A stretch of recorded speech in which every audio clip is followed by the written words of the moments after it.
So, what if Donald Trump's next big move in foreign policy wasn't just another controversy?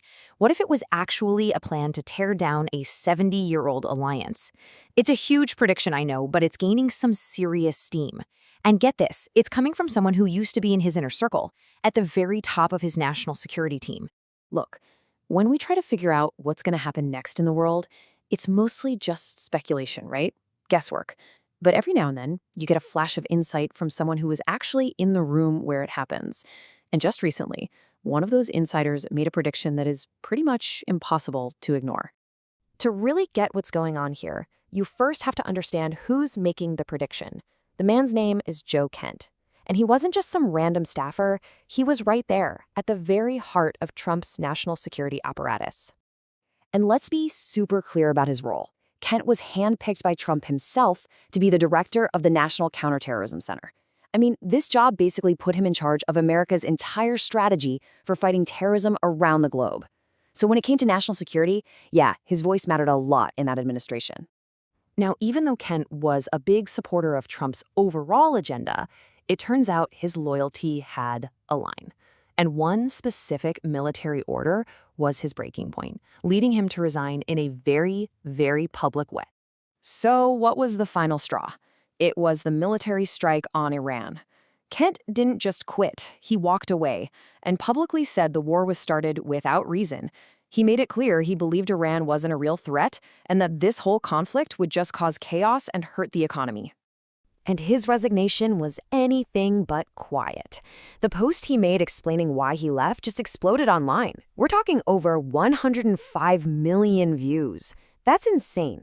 In a flash, Kent went from being a government insider to a massive global voice that people were suddenly paying very close attention to.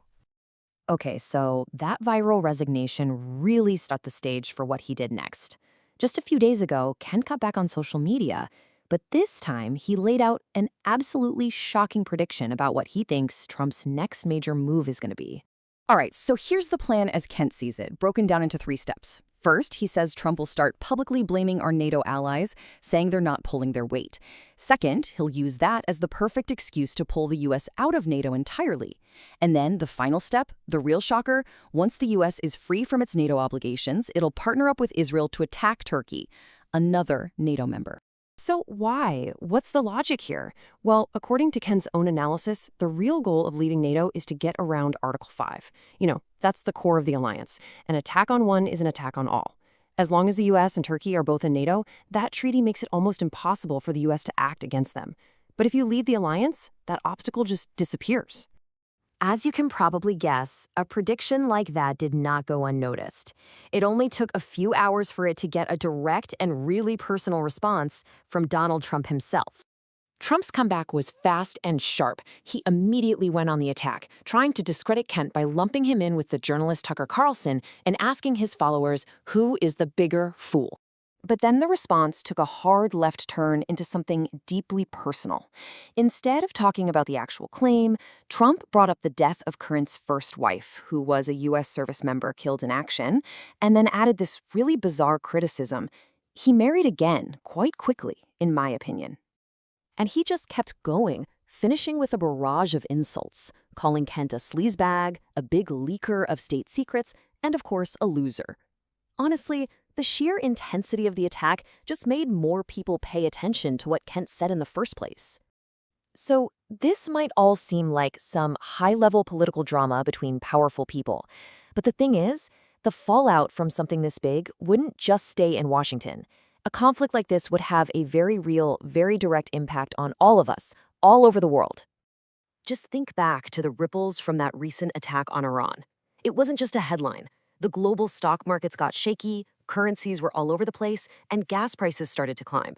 It's a perfect example of how conflicts that seem far away can reach right into our daily lives, affecting our savings, our investments, and the cost of just about everything.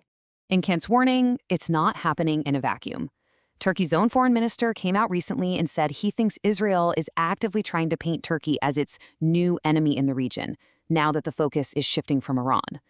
It really suggests that other world leaders are already seeing the pieces being moved on the chessboard. When you boil it all down, everything hinges on one single massive step. For this prediction, this US-backed war between Israel and Turkey, to even be possible, the NATO alliance, which has been around for decades, would have to be dismantled first. Which brings us to the final massive question we're left with. Is this just the angry rambling of a former official with a grudge? Or are we actually hearing a credible warning from a true insider about a plan that could completely reshape the world as we know it? It's definitely something to think about.